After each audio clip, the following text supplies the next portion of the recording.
pukul 8 malam, kita akan mulai ibadah kita. Selamat malam kepada kita semua, kepada jemaat Tuhan Anna Maria Rewa KBC, dan juga kepada tamu-tamu kami yang sudah hadir pada pertemuan ibadah Zoom kita pada Rabu malam ini. Puji syukur kita panjatkan kehadirat Tuhan karena berkat dan kasih-Nya kita telah disertai sepanjang pertengahan minggu ini hingga pada malam hari ini kita berkumpul untuk beribadah. Sebelum kita memulai ibadah Rabu malam kita, mari kita mengundang Roh Kudus hadir di dalam hati kita masing-masing dengan berdoa di dalam hati.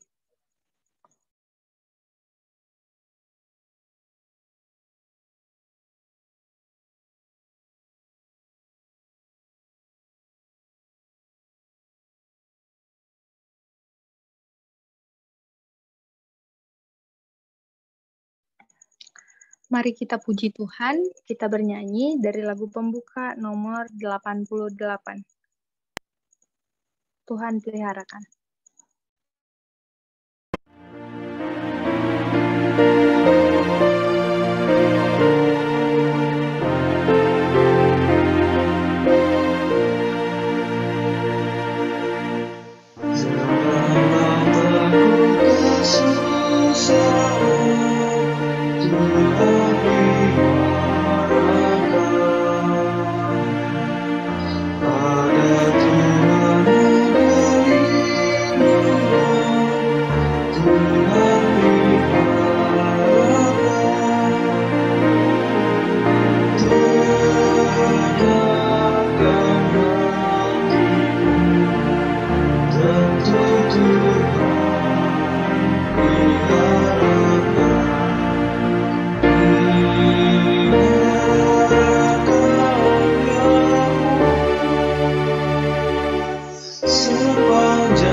Mari kita sama-sama berdoa.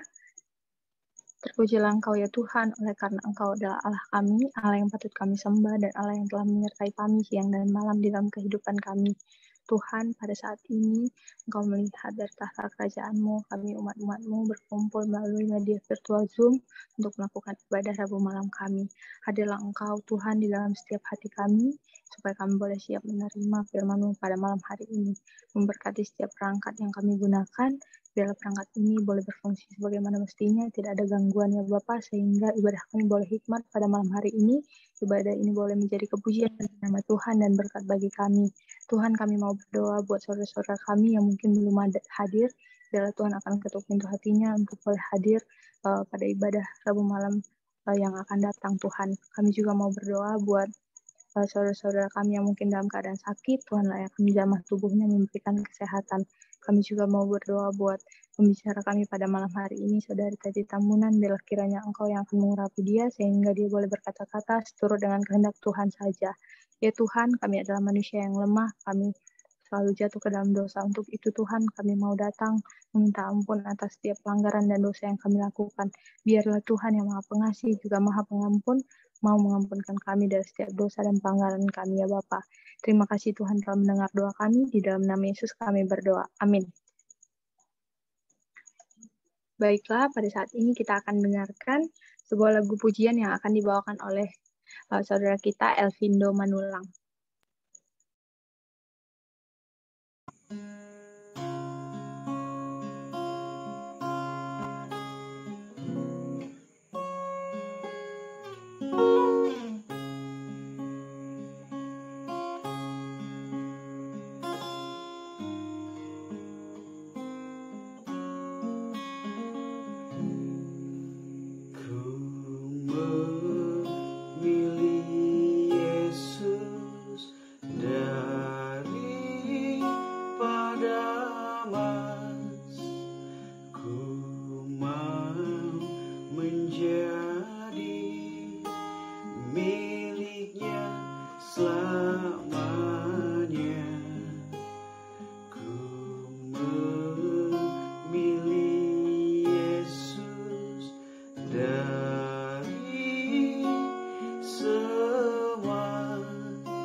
Straight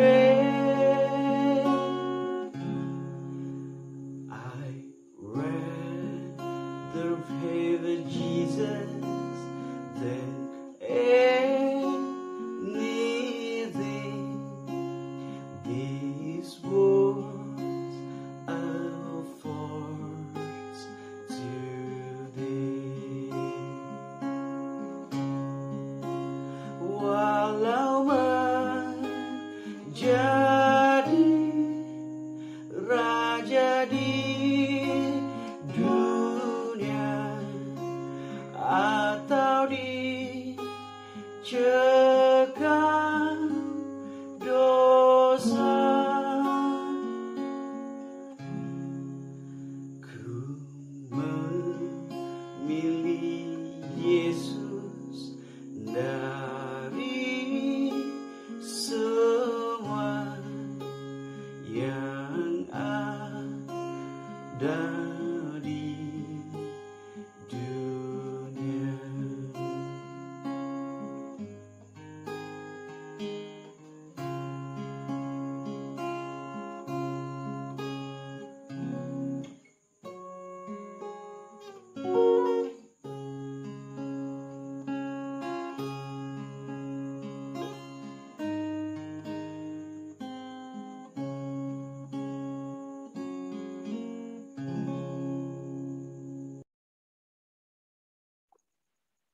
Amin. Terpujilah nama Tuhan atas segala pujian yang telah kita dengarkan. Baiklah, pada saat ini mari kita siapkan hati kita. Kita akan mendengarkan firman Tuhan yang akan dibagikan oleh Kak Teti Tambunan.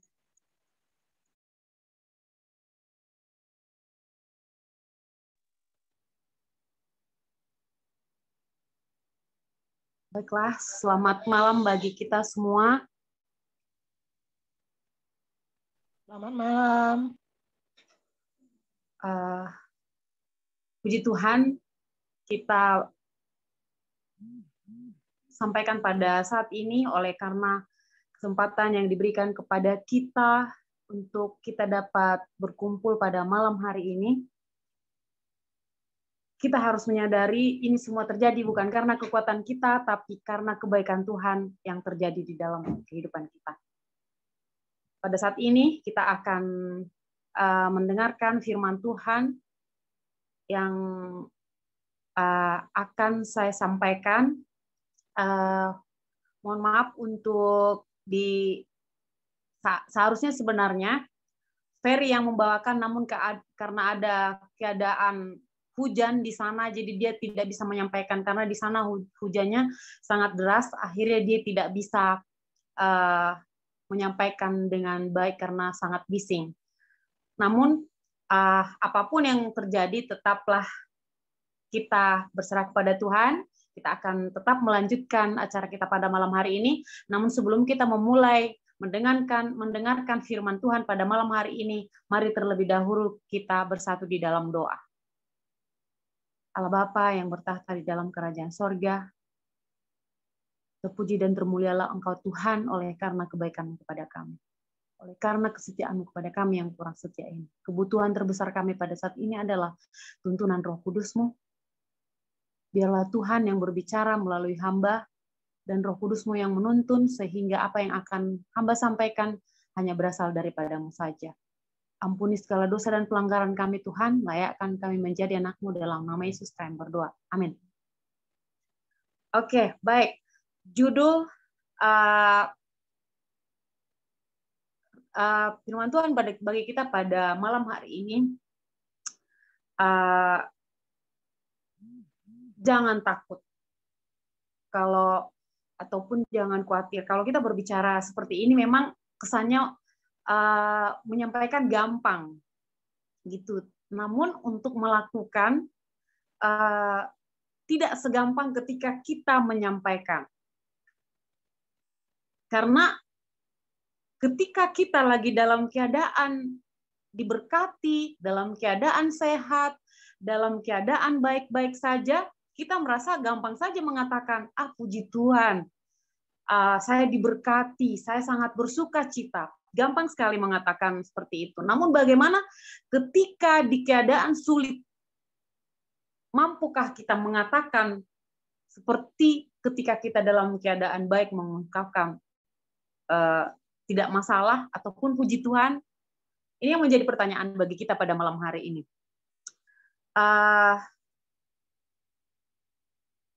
Next, Bang. Mungkin kalau kita melihat buku ini, kita sudah sering melihat ya, karena di gereja sering dibagikan di depan. Apakah sudah banyak di antara kita yang sudah membaca ini, ataukah hanya menerima di gereja, lalu habis itu menjadi koleksi di dalam rumah? Ini menjadi pertanyaan bagi kita, karena kalau yang sudah membaca pasti sudah tahu rasanya bagaimana isinya, bagaimana kata-katanya itu sangat menguatkan kita. Ternyata banyak juga harapan-harapan yang diberikan, ataupun banyak kebaikan-kebaikan yang kita dapatkan ketika kita mengalami masa sulit. Buku ini ditulis oleh Mark E. Finley yang lahir tahun 1945, sama dengan tahun kemerdekaan Indonesia, adalah mantan pembawa acara dan direktur It Is Written dari 1991 sampai 2004, di mana ia berkeliling dunia sebagai televangelis dan berbicara di acara televisi mingguan. It Is Written. Dia adalah pendeta Masehi Advent hari ke-7, pertama yang melakukan seri penginjilan satelit. Dia juga menjabat sebagai salah satu wakil presiden dari 9 untuk Gereja Masehi Advent hari ke-7, dan telah menulis lebih dari 74 buku yang diterbitkan.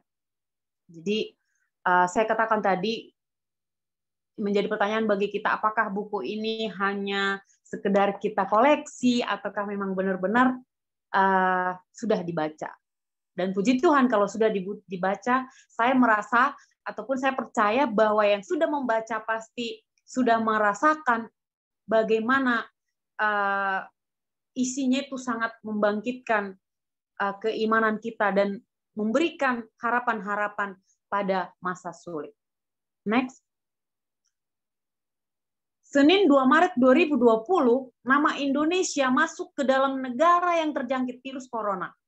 Presiden Joko Widodo mengumumkan virus corona Wuhan menjangkiti 2 warga Indonesia, tepatnya di Kota Depok, Jawa Barat. Kedua orang tersebut merupakan seorang ibu 64 tahun dan putrinya 31 tahun yang sempat kontak dengan warga Jepang yang positif mengidap COVID-19. Warga Jepang tersebut baru terdeteksi COVID-19 di Malaysia setelah meninggalkan Indonesia. Inilah pertama-tama kita tahu kemarin bagaimana corona virus masuk ke Indonesia. Next.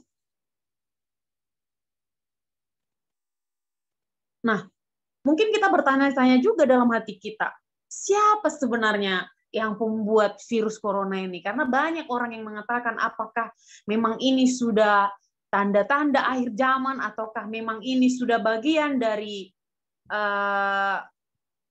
akhir zaman. Nah, banyak yang mengatakan seperti itu, dan mungkin ada juga orang yang mengatakan bahwa penyakit ini adalah datangnya dari Tuhan. Nah, di sini dikatakan Tuhan bukanlah pembuat penyakit ini. Dia bukanlah pencetus penderitaan atau penyakit. Tuhan menciptakan dunia yang sempurna tanpa satu noda penyakit. Penyakit bukanlah bagian dari rencana awalnya. Rencananya adalah agar bumi dihuni dengan orang-orang yang bahagia, sehat, dan suci. Jadi kita bisa mengetahui bahwa ketika Adam dan Hawa diciptakan, semuanya adanya masih baik-baik saja. Makanannya juga masih makanan-makanan yang sehat, dan kita juga melihat bahwa ketika Adam dan Hawa sebelum jatuh ke dalam dosa, belum memiliki ketakutan, belum memiliki juga rasa sakit, belum juga memiliki kekhawatiran-kekhawatiran. Namun, dosa adalah penyusup yang memasuki dunia kita melalui malaikat yang bernama Lucifer. malaikat yang jatuh ini berada di balik semua penderitaan di dunia kita. Malaikat yang jatuh yang sama ini menipu Adam dan Hawa, sama seperti dia menipu sepertiga malaikat di surga. Jadi kita bisa tahu ceritanya Lucifer bagaimana dia dijatuhkan dari surga dan ke bumi, dan dia merasa karena sakit hati dia akan balas dendam. Dengan balas dendam itulah dia akan merasuki pikiran-pikiran orang melalui rasa kekhawatiran dan mungkin ketakutan-ketakutan juga yang akan terjadi. Mungkin ketakutan kita juga pada saat virus corona yang terjadi di negara kita dan mungkin di banyak negara juga. Next. Ketika Adam dan Hawa berdosa, mereka membuka pintu sumber penyakit, penderitaan, dan gangguan tubuh yang sebenarnya ingin Tuhan tutup selamanya. Dosa pada dasarnya adalah pemisahan dari Tuhan. Kita bisa lihat di dalam Yesaya 59 ayat 1-2. Terpisah dari Tuhan berarti kita terpisah dari sumber utama kehidupan. Alasan Kristus datang adalah untuk memenuhi tuntutan hukum yang dilanggar, untuk memenuhi hukum yang dilanggar, untuk memulihkan kita kembali ke rupa Tuhan, dan untuk mengungkapkan seperti apa Tuhan itu. Kemarin kita sudah belajar bagaimana ketika pencobaan yang dialami oleh Yesus di padang gurun ketika Jumat Vesper kemarin, dalam Kerinduan Segala Zaman yang mengatakan bahwa iblis berharap dosa Adam dan Hawa ini, iblis berharap mudah-mudahan menjadi inilah sebenarnya sumber pemisah antara Tuhan dengan manusia. Namun kedatangan Yesus telah menyatukan hubungan kita dengan Tuhan. Namun apa yang dirasakan oleh iblis? Iblis akan tetap melakukan serangan-serangan yang membuat kita akan semakin jatuh. Next. Dalam kehidupan dan kematiannya, Kristus mengungkapkan betapa peduli kepada kita. Dia menunjukkan betapa dia benar-benar mengasihi kita. Dengan kematiannya di kayu salib, dia menghancurkan kebohongan setan selamanya. Kristus juga datang untuk menjadi teladan, untuk menjadi contoh hidup berkelimpahan. Yesus menunjukkan bahwa Allah bukanlah yang berada di balik penyakit. Dia bukan pribadi di balik penderitaan. Dia bukanlah yang di balik gangguan tubuh. Dia adalah Tuhan yang berkelimpahan. Jadi kita bisa melihat bagaimana ketika Adam dan Hawa jatuh karena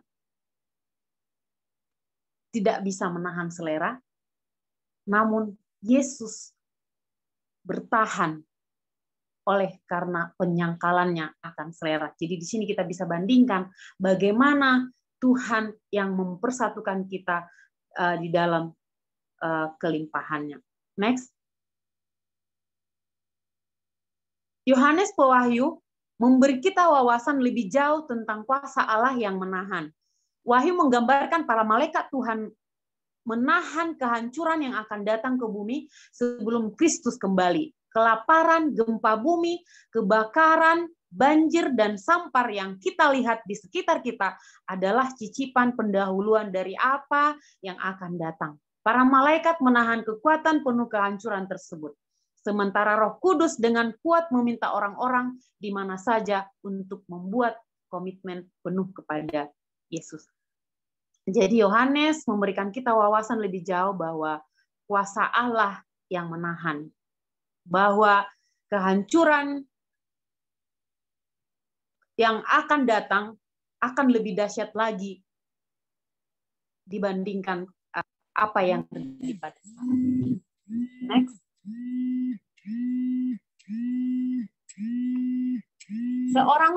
Seseorang mungkin berkata bahwa ketakutan, kekhawatiran, dan kecemasan adalah musuh terbesar kita. Ketakutan adalah emosi yang kuat. yang terkait erat dengan kecemasan dan kekhawatiran. Ia sering terjadi sebagai akibat dari beberapa ancaman, situasi, atau bahaya yang tampaknya tidak dapat dihindari. Suatu hal yang kita pelajari dari COVID-19 adalah bagaimana tiba-tiba pandemi ini dapat menimbulkan ketakutan di hati seluruh bangsa. Orang-orang menjadi takut kepada tiap orang yang mereka temui, yang mungkin membawa virus corona dan menginfeksi mereka. Mungkin kita juga sudah merasakan ketakutan-ketakutan yang terjadi semasa pandemik. Mungkin ada yang sudah kena COVID dan ada juga yang belum kena. Namun ketakutan ini bukan hanya menghantui yang sudah terjangkit virus dan pun yang belum terjangkit virus mengalami ketakutan yang sama. Siapa yang membuat pikiran-pikiran negatif di hati kita ini? Inilah yang digunakan oleh iblis, kelemahan-kelemahan kita itu membawa kita supaya meragukan akan kasih Tuhan. Next.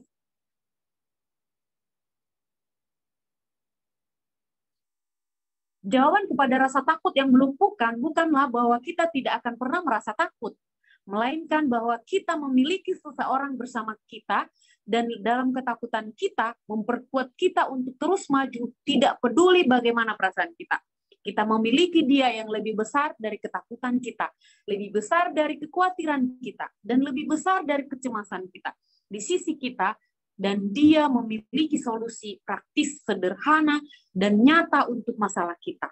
Arti kehadiran Tuhan adalah penawar rasa sakit. Saya mau bertanya kepada kita masing-masing.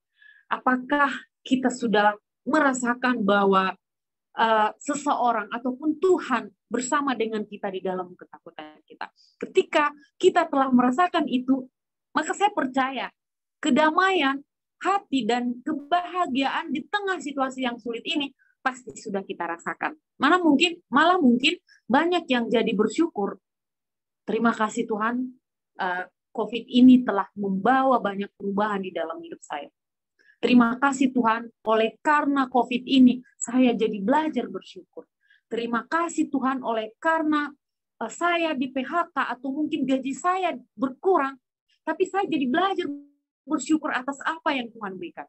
Mungkin sebelum kita merasakan ketakutan-ketakutan seperti yang benar-benar dirasakan oleh seluruh dunia, bukan hanya Indonesia yang merasakan, tapi seluruh dunia.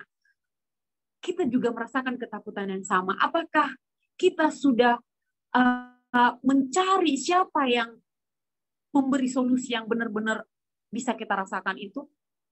Kalau belum, mari kita belajar mencari Dia melalui berdoa, membaca Alkitab, dan bernyanyi.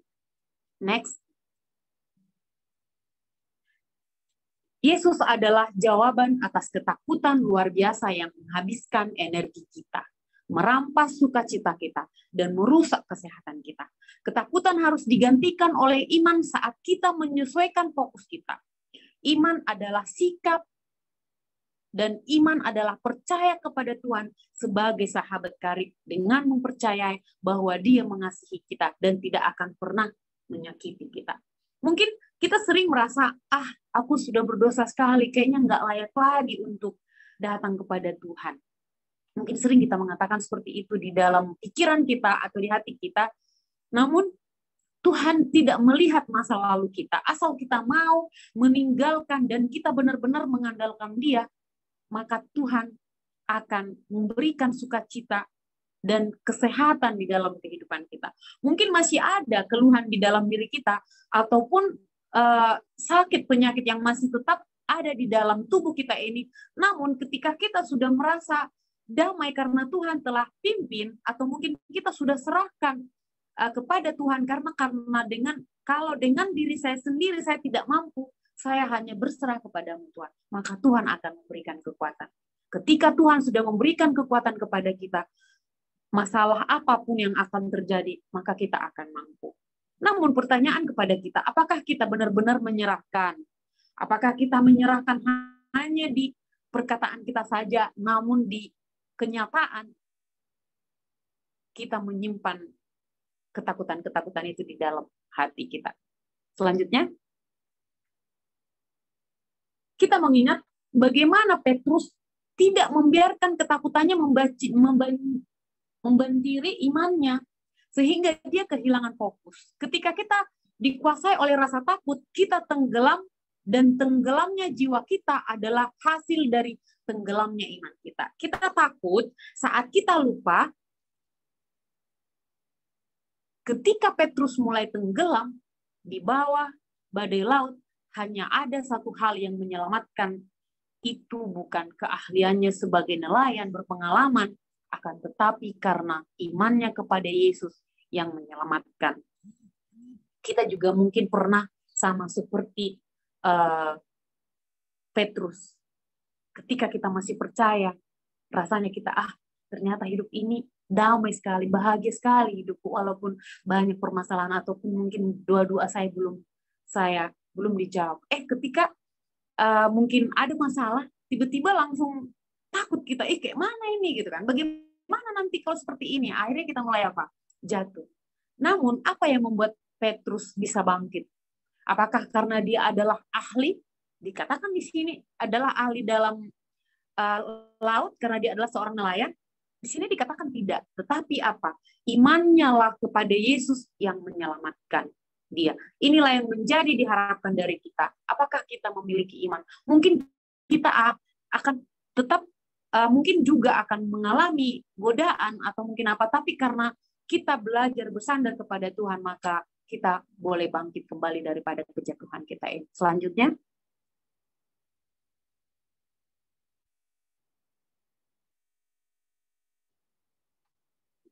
Ketika kita mempraktikkan sedikit iman yang kita miliki, iman kita itu dalam kuasa Kristus yang membawa kita melewati badai kehidupan, akan bertumbuh menjadi kekuatan yang kuat, yang memungkinkan kita untuk berjalan di atas lautan badai tantangan hidup. Mungkin hampir semua kita di sini sudah mengatakan apakah iman itu, dan kita juga sudah sering membaca. Kita percaya kepada yang tidak kita lihat. Tapi benarkah kita hanya mempercayainya namun tidak mengenal dia? Pastinya karena kita mengenal dia. Lewat apa kita mengenal dia? Yaitu pembacaan akan firman Tuhan, akan cerita hidupnya, akan pengalaman hidupnya yang membuat kita beriman kepadanya. Kalau mungkin hanya karena kesaksian ataupun mujizat-mujizat yang terjadi di dalam hidup kita yang membuat kita menjadi percaya kepada Tuhan, mujizat itu ketika sudah hampir usang, mungkin lama-lama, akhirnya kita mungkin lupa. Namun ketika iman yang membawa kita benar-benar, ketika imanlah yang kita miliki, maka ini akan tetap bertahan. Karena iman itu akan tetap bertahan di dalam kehidupan kita. Nah, seperti apakah kepercayaan kita kepada Tuhan? Apakah karena kita percaya kepada Tuhan oleh karena mujizat-mujizat yang dilakukannya, ataukah karena memang kita mempercayai Dia walaupun kita tidak melihat, namun kita percaya oleh karena membaca firman Tuhan dan mempelajari tentang Dia. Maka kita akan mampu untuk berjalan di atas badai laut, lautan badai dan tantangan-tantangan kehidupan ini. Next. Tuhan memiliki tujuan untuk mengizinkan bencana-bencana ini terjadi. Dia memanggil kita untuk bergantung sepenuhnya kepadanya. Dia mengungkapkan kepada kita bahwa tidak ada kepastian di dunia tempat kita tinggal ini. Kristus adalah jaminan kita. Dia adalah keamanan kita. Dia adalah juru selamat kita, penebus kita, raja kita yang akan datang. Jadi mungkin dulu atau mungkin kapan di masa-masa lalu kita, mungkin pernah kita mengatakan, Tuhan, kenapa semua ini mesti terjadi? Kenapa ini harus terjadi kepadaku? Kenapa harus mengalami ini semua? Seolah-olah kita merasa bahwa Tuhan yang punya rencana atas apa yang kita alami, atas apa kesusahan-kesusahan yang kita alami. Namun memang Tuhan memiliki tujuan ketika Dia mengizinkan semua itu terjadi di dalam kehidupan kita. Bencana-bencana ini terjadi. Dia memanggil kita untuk bergantung sepenuhnya kepada-Nya. Bergantung sepenuhnya itu seperti apakah? Apakah hanya bergantung di omongan, ataukah memang benar-benar bergantung sepenuhnya? Apa yang membuat kita tidak dapat bergantung sepenuhnya kepada Tuhan? Yang membuat kita tidak dapat bergantung sepenuhnya kepada Tuhan adalah ketika kita masih memiliki keinginan-keinginan daging, atau mungkin godaan-godaan dunia yang membuat kita terpisah dari Tuhan. Pada akhirnya kita bergantung setengah-setengah. Bergantung kadang-kadang, tapi kadang-kadang tidak bergantung. Namun Tuhan tidak menginginkan ini dari kita. Tuhan menginginkan, Dia adalah salah satu-satunya yang menjadi jaminan keamanan kita. Dia adalah juru selamat penebus kita yang akan datang. Selanjutnya, ada sesuatu yang layak untuk dialami, ada sesuatu yang layak untuk dialami di luar kehidupan saat ini. Dan itu adalah Yesus Kristus. Izinkan Dia mengasihi hati Anda untuk menyingkirkan ketakutan Anda, memperkuat tekad Anda, dan mempersiapkan Anda untuk kedatangannya. Jadi inilah yang menjadi himbauan kepada kita, bagaimana kita untuk mengizinkan Tuhan mengasihi kita, untuk menyingkirkan ketakutan kita.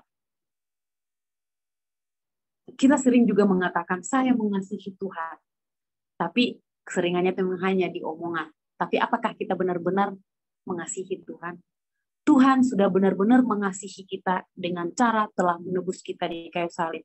Dan Dia juga mengharapkan kita mengasihi Dia seperti Dia juga mengasihi kita. Selanjutnya, Tuhan sedang mempersiapkan umatnya untuk krisis terakhir yang akan segera melanda dunia ini.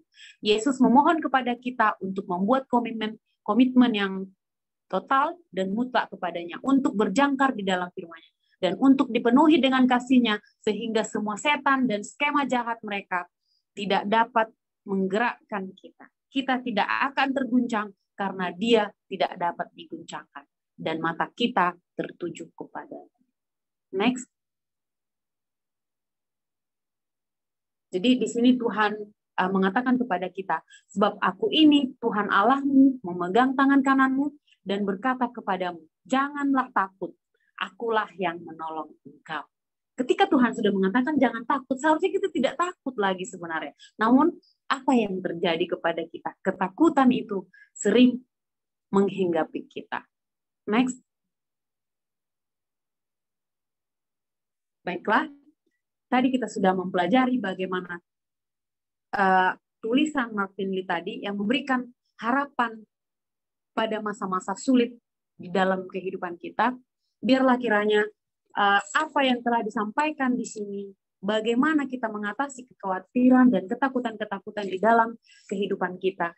Dan biarlah kita terus maju pada saat kehidupan yang paling sukar sekalipun. Dan kita dapat bertahan di saat ekonomi yang sangat tidak ada kepastian pada saat ini. Dan Tuhan telah mempersiapkan kepada kita tempat yang kekal di kerajaan-Mu. Inilah firman yang boleh saya sampaikan pada malam hari ini. Amin. Amin. Terima kasih buat firman Tuhan yang telah dibagikan oleh Kak Teti Tambunan pada malam hari ini bagi kita semua. Mungkin di antara kita ada yang ingin memberi keterangan tambahan ataupun mau bertanya, kita punya waktu kurang lebih 10 menit, dipersilahkan.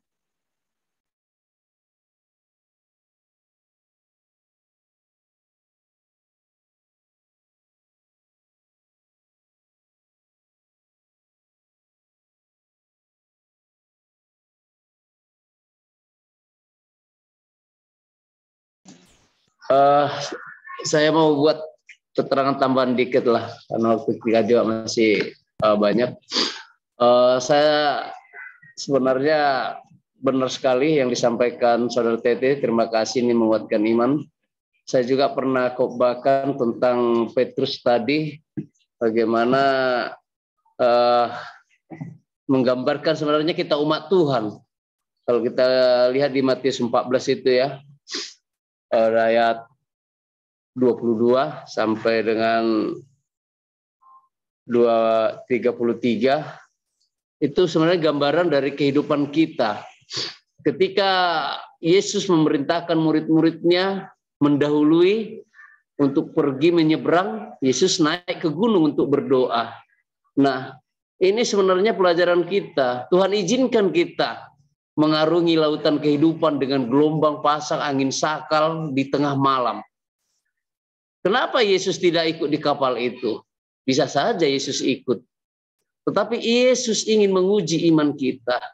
Karena dia selalu melihat, memandang, memantau. Bahkan kapan saja kita meminta tolong, dia hadir. Nah, ketika kapal ini berangkat, perahu ini berangkat, Yesus naik ke gunung, dia berdoa. Ketika jam 3 malam, bayangin jam 3 malam, Yesus tidak tertidur. Dia datang berjalan di atas air, mendatangi kapal. Tetapi apa yang terjadi? Bantuan datang, pertolongan datang. Yesus mau menyelamatkan, memberikan ketenangan. Tipe tadi, Bang. Kenapa? Oh. Tetapi apa yang terjadi? Murid-muridnya ketakutan melihat apa? Hantu. Yesus dianggap hantu. Kadang kita begitu. Kita sekarang berlayar dalam gelombang kehidupan, goncang-ganjing di dunia akhir zaman ini. Bahkan mungkin COVID ini sebenarnya menguntungkan kita, umat-umat Tuhan. Saya pribadi mengatakan seperti itu. Tetapi kita ketakutan, kita anggap ini mengancam hidup kita, mengancam nyawa kita, akan membunuh kita, membuat kita kehilangan pekerjaan, membuat kita ya tertekan, menderita. Bahkan ada yang sampai, mohon maaf ya, sakit, stres.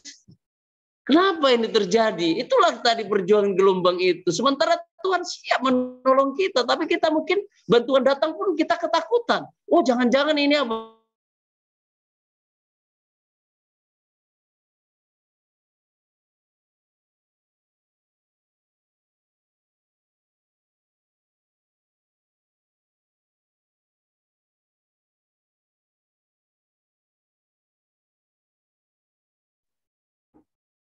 Sepertinya putus di sana jaringannya.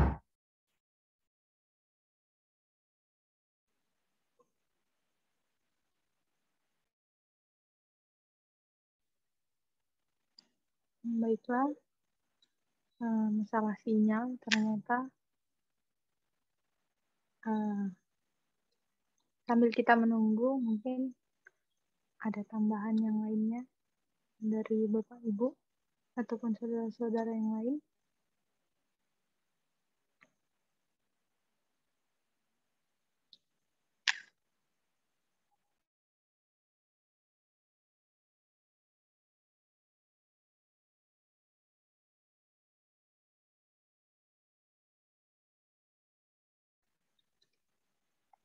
Atau dari saudara Ferry udah bergabung malam ini.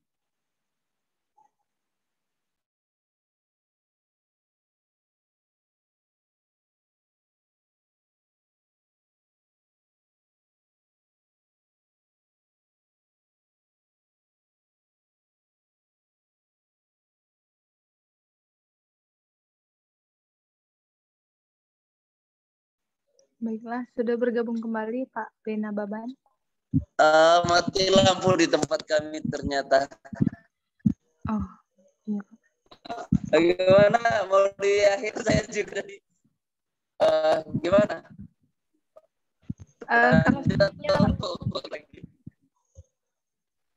Gimana? Kalau sinyalnya tidak terganggu, boleh dilanjut. Oke, terima kasih. Kalau tidak salah ketika Yesus datang memberi bantuan saja, kita mengaku menjadi apa? Kita mengenal hantu, menakutkan. Artinya kalau sudah hantu itu akan membawa apa? Malapetaka. Nah ini, memang betul dibilang pembicara kita jangan takut. Nah sama ketika juga Petrus, begitu kita melihat, kita ingin, oh Tuhan sudah datang. Begitu kita mengenal, oh ini ternyata apa? Pertolongan, kebaikan. Nah, lalu kita sama seperti Yesus. Tuhan, kalau itu Engkau, bolehkah aku mendekati Engkau dengan berjalan di atas air? Dia akhirnya Yesus katakan, datanglah. Nah, kita berjalan di atas air. Tetapi ini kadang membuat kita apa? Lupa, kita sombong. Akhirnya apa? Begitu angin semilir-semilir menyentuh kulit kita dan kita sadar, akhirnya kita apa? Tenggelam. Dan kita kembali apa? Meminta pertolongan berdoa. Tuhan, tolong. Ya akhirnya Tuhan juga yang menolong apa? Menolong kita. Artinya ini pelajaran yang bagus. Bagaimana pernah saya sampaikan, saya senang pelajaran dari murid-murid Yesus, terlebih Pak Petrus, bagaimana kehidupan kita di akhir zaman. Tuhan izinkan kita mengarungi lautan kehidupan di akhir zaman ini, penuh gelombang, penuh badai seperti, mohon maaf ya Pak Nangari, mungkin dia ketakutan kena sambar petir, ada badai, ada apa, tapi percayalah, Tuhan tidak tinggalkan kita sendiri gitu loh. Tidak ada yang salah. Iman kita yang menentukan kita. Sama ketika Petrus, iman kita yang menentukan. Dia yakin jalannya, dia jalan di atas air untuk mendapatkan apa? Tuhan. Saya rasa begitu. Juga mungkin ketika saya beribadah online, saya kalau happy merasa ya saya percaya Tuhan hadir gitu. Karena Tuhan dimanapun bisa hadir. Tetapi kalau saya merasa tidak happy dengan ibadah jom, ya saya akan datang gitu atau mencari ibadah lain. Sama ketika saya juga merasa aman, nyaman, dan merasa terberkati, ada kebangunan rohani di jom kita ini, saya hadir di sini gitu loh. Tetapi ketika ini tidak ada kebangkitan di dalam rohani saya, tidak ada saya rasakan rasa aman, damai, saya akan keluar. Dan saya mungkin tidak akan di jom ini, saya cari jom yang merasa saya bisa mendapatkan Tuhan lebih dekat. Mungkin itu. Jadi artinya apapun keputusan kita, saya rasa Tuhan tidak akan mempersalahkan bagaimana kita mengambil keputusan itu untuk apa? Untuk kepujian bagi Tuhan. Karena Tuhan akan izinkan kita mengarungi badai kegelapan, menghadapi badai sakal.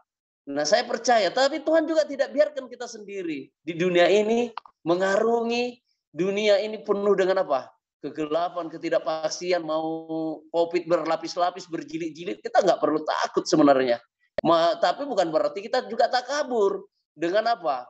Ya kalau preman bilang ya buka dada, menantang walaupun sudah kerempeng, kena angin ya masuk angin kan gitu. Artinya kita tidak perlu seperti itu. Artinya kita tetap menampilkan seperti karakter Yesus, yaitu sederhana dan menurut, karena Tuhan menginginkan murid-muridnya semua adalah penurut. Mungkin itu sih sedikit masukan, walaupun terganggu mati lampu, tapi saya rasa tetap menjadi sukacita dalam ibadah kita. Terima kasih, salam.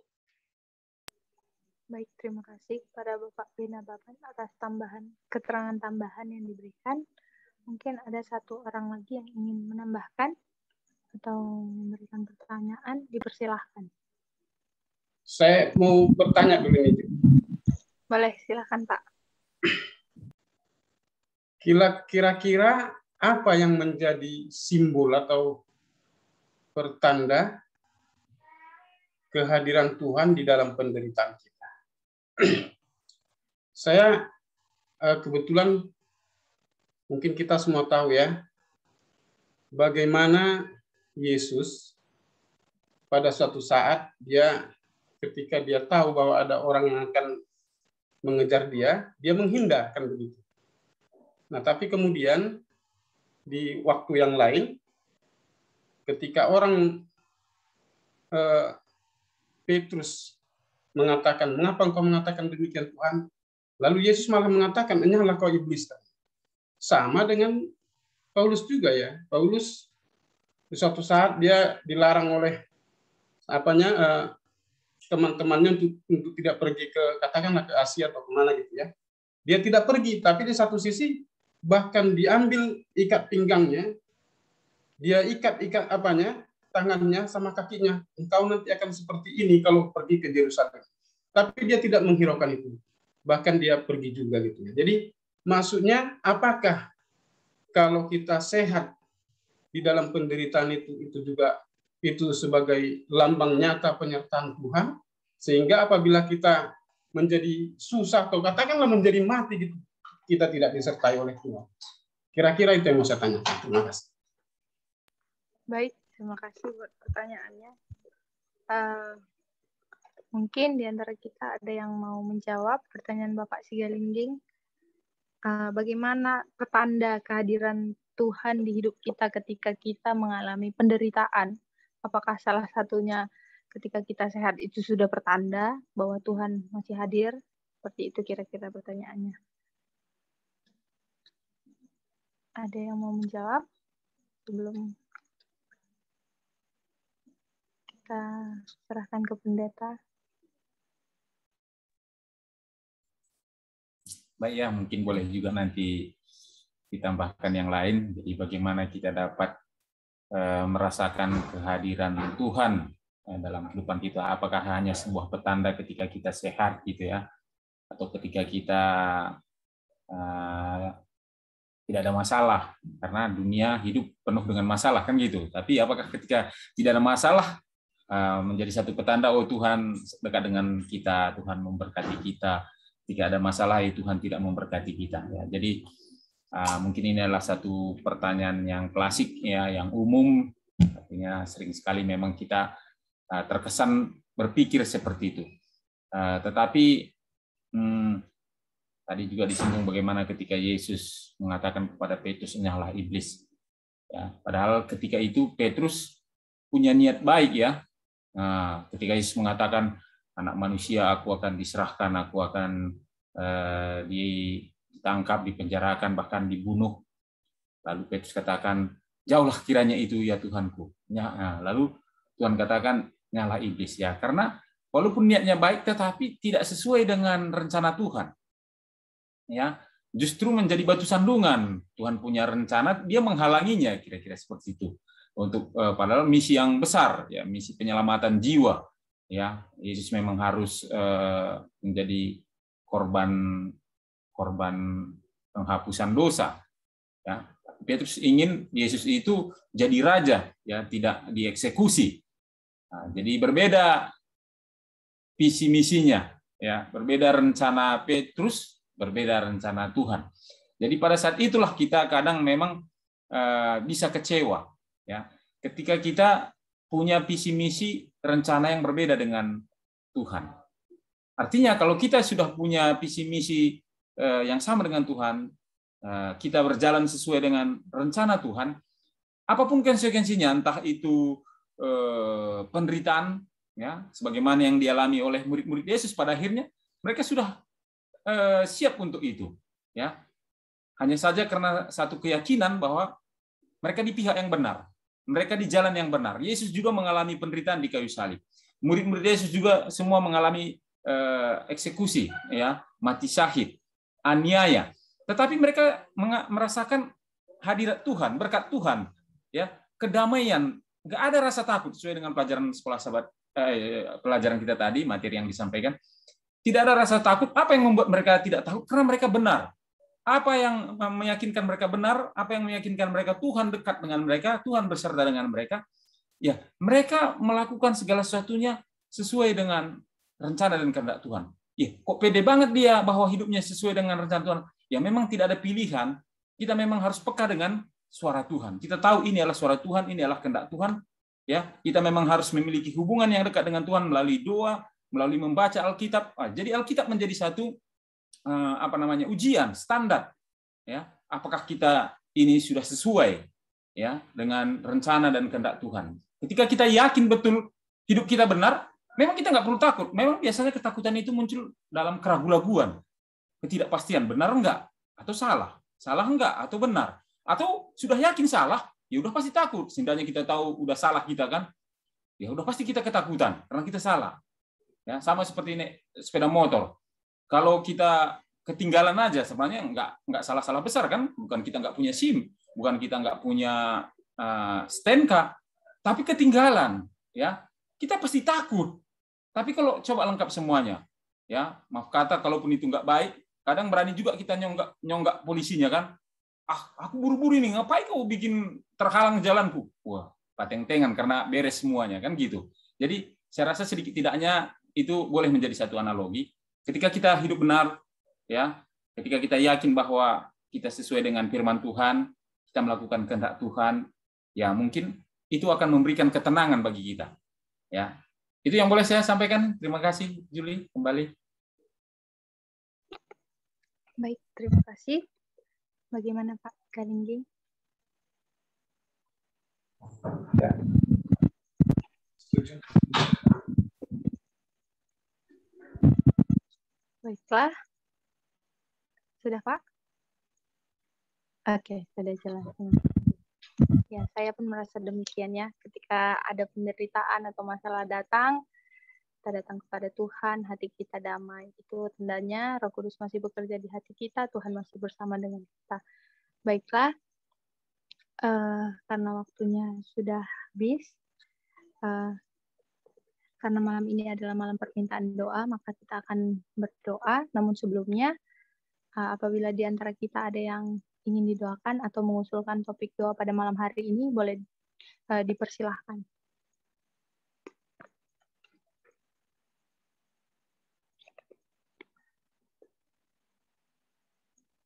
Topik doa kita pada malam hari ini saya akan bacakan. Yang pertama kita akan doakan firman Tuhan yang telah dibagikan pada kita.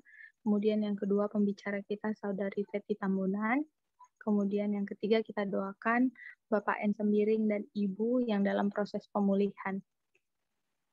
Apakah ada lagi yang ingin didoakan? Mungkin ada saudara-saudara kita yang sakit mungkin.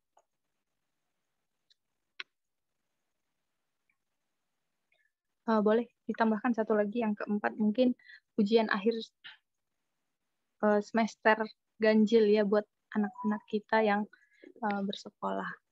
Jadi topik doa kita ada 4.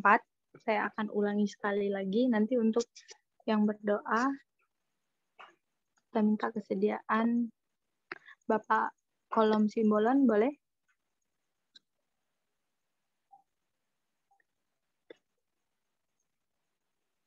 Oke, sepertinya kurang kondusif ya. Kalau begitu, yang berdoa kita minta Pak Pendeta aja lah ya. Jadi ada 4 topik doa Pak Pendeta, saya ulangi. Yang pertama firman Tuhan, yang kedua pembicara, yang ketiga Bapak En Sembiring dan Ibu yang dalam proses pemulihan, kemudian yang keempat ujian akhir semester ganjil bagi anak-anak sekolah. Baiklah, untuk itu kita akan berdoa yang dipimpin oleh Pendeta. Mari kita bersatu dalam doa. Maha besar Tuhan kami di sorga, terpujilah Engkau Tuhan. Engkau adalah Tuhan kami yang kasih, yang memberkati kami dengan limpahnya. Terima kasih Tuhan malam ini. Persekutukan kami di tempat kami masing-masing melalui virtual Zoom Tuhan, kami boleh beribadah bersama-sama menyembah Tuhan, mendengarkan firman-Mu. Berkatilah firman yang telah kami dengarkan Tuhan, biarlah firman ini boleh menumbuhkan iman percaya kami. Oleh iman yang teguh, kami boleh bebas dari rasa takut dan tetap berserah kepada Tuhan, mengandalkan Tuhan setia sampai Yesus datang kedua kali. Berkati saudara kami, saudari kami, Teti Tambunan Tuhan yang sudah membagikan firman-Mu. Berikan berkat sukacita, iman yang teguh, memberikan hari-hari yang baik, hari esok masa depan yang indah dalam hidupnya, dan tetap ya senantiasa mengandalkan Tuhan, bergantung kepada Tuhan saja. Kami juga berdoa Tuhan, anak-anak kami yang akan mengikuti ujian tengah semester Tuhan, semester ganjil, berkatilah anak-anak kami semuanya Tuhan, berikanlah roh kerajinan, ketajaman pikiran, biarlah mereka boleh belajar dengan sungguh-sungguh dan mereka boleh mendapatkan nilai yang baik. Memberkati para guru-guru di sekolah-sekolah Tuhan, memberkati sekolah-sekolah Tuhan, biarlah boleh menjadi satu sarana untuk memperlengkapi para anak-anak didik yang Tuhan sudah percayakan untuk boleh belajar mengenal Tuhan, takut akan Tuhan, dan percaya kepada Tuhan. Bapa di sorga, berkati juga jemaat Tuhan yang kurang dalam kesehatannya. Biarlah kesembuhan yang daripada Tuhan menjadi bagian mereka.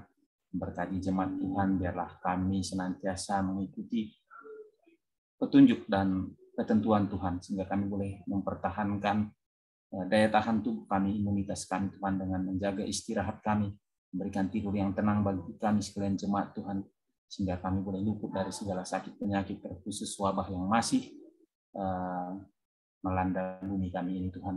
Juga kami berdoa orang tua kami, Bapak Nangari dan Ibu Tuhan Semiring, di mana pada hari-hari yang lalu mereka mengalami gangguan kesehatan. Terima kasih Tuhan, hari ini kami boleh bertemu bersama dalam ibadah ini dalam kondisi yang sudah sehat.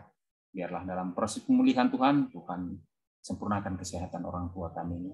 Demikian juga Tuhan, biarlah berkat dari Tuhan menjadi bagian jemaat-Mu dalam segala usaha tangan pekerjaan mereka, memberikan berkat rezeki dan menolong mereka dalam segala tantangan, pergumulan, masalah-masalah masing-masing yang dihadapi jemaat-Mu.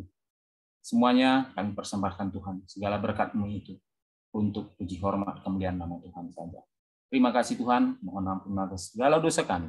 Kami berdoa dalam nama Yesus, Tuhan Juru Selamat kami. Amin. Amin. Mari kita tutup ibadah kita pada malam hari ini. Kita bernyanyi dari lagu Sion nomor 313, Aku Mau Yesus Sertaku.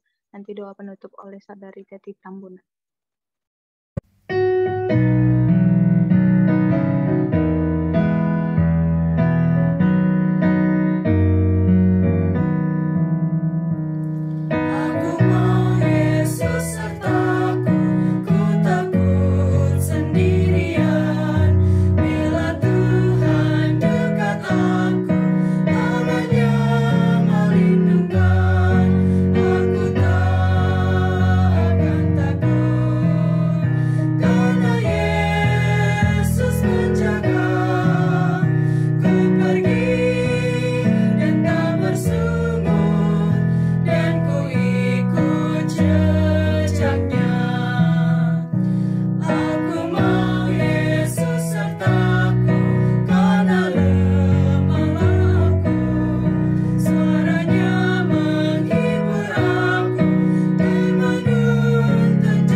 Yang bertahta dalam kerajaan sorga.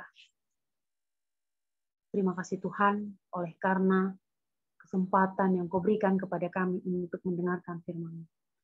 Biarlah firman yang telah kami dengarkan, yang mengatakan kepada kami untuk tidak takut, yang mengatakan kepada kami untuk kami boleh mengandalkan Tuhan di dalam kehidupan. Biarlah ini Tuhan bukan hanya sekedar pembicaraan yang kami dengarkan pada saat ini dan kami dapat terima hanya pada saat ini. Biarlah Tuhan boleh kami terima di dalam kehidupan kami sehingga kami belajar untuk mengandalkan Engkau sepenuhnya di dalam kehidupan kami. Kami percaya ketika kami sudah mengandalkan Engkau di dalam kehidupan kami, apapun yang terjadi di dalam kehidupan kami, Tuhan pasti akan memberikan kekuatan kepada kami. Biarlah Tuhan buka hati dan pikiran kami sehingga kami tidak mengeraskan hati kami oleh karena godaan-godaan dunia yang ditawarkan oleh iblis kepada kami. Biarlah kami belajar mengandalkan Engkau sepenuhnya di dalam kehidupan kami, sama seperti Petrus ketika dia percaya, dia mampu. Namun ketika dia sudah tidak percaya, maka dia jatuh. Dalam kehidupan kami juga Tuhan, sering sekali terjadi seperti ini. Ketika kami bersandar kepada Tuhan, kami merasa damai. Tapi ketika ketakutan menghantui pikiran kami merasa takut dan khawatir akan apa yang terjadi di depan. Biarlah Tuhan, firman yang telah kami dengarkan ini boleh menjadi alat di dalam kehidupan kami, untuk juga ketika kami sudah merasakan berkat dan kasih, kedamaian dan bahagia, kesukacita yang kami telah terima daripada Tuhan, boleh kami bagikan kepada sesama kami. Biarlah bukan hanya kami terima di dalam kehidupan kami sendiri, tetapi kami boleh membagikan berkat yang sama, supaya orang lain juga dapat mendapatkan kasih dan sukacita dan kedamaian yang berasal daripada kami. Serahkan kehidupan kami satu malam ini ke dalam tangan Tuhan. Berkatilah kami Tuhan di dalam istirahat kami, sehingga kami untuk besok pagi dapat bangun dan mengucap syukur untuk kami dapat melanjutkan segala aktivitas kami kembali. Sebelumnya Tuhan layakkan kami, mohon ampunkan segala dosa dan perbuatan kami. Terimalah doa kami ini yang kami panjatkan di dalam nama Yesus. Kami berdoa. Amin. Amin. Demikianlah ibadah Rabu malam kita pada malam hari ini. Terima kasih buat kehadiran kita semua, khususnya para tamu kami. Sampai jumpa di acara ibadah kita selanjutnya. Tuhan Yesus memberkati kita semua. Selanjutnya saya serahkan kepada host.